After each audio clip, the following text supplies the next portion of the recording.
Welcome to the Genius Factory. Enjoy the video. In this video, I will explain how to get Excel on your new laptop. First, check if your new device came with a pre-installed trial of Microsoft Office.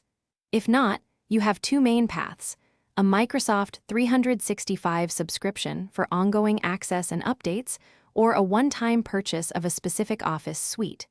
Let's explore these options to get you started with Excel.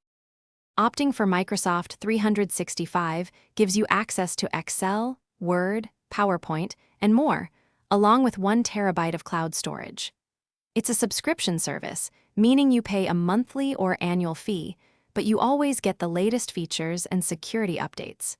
You can select a personal plan for one user or a family plan for up to 6 people. If you prefer a single purchase without recurring fees, consider Office Home and Business. This option provides a perpetual license for Excel, Word, and Outlook on one PC or Mac.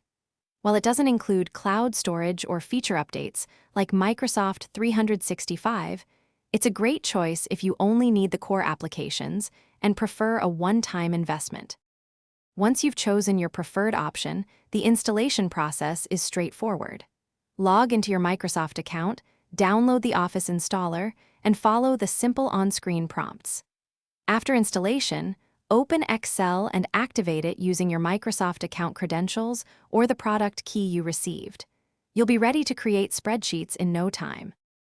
Thanks for watching. If you found this helpful, don't forget to like and subscribe.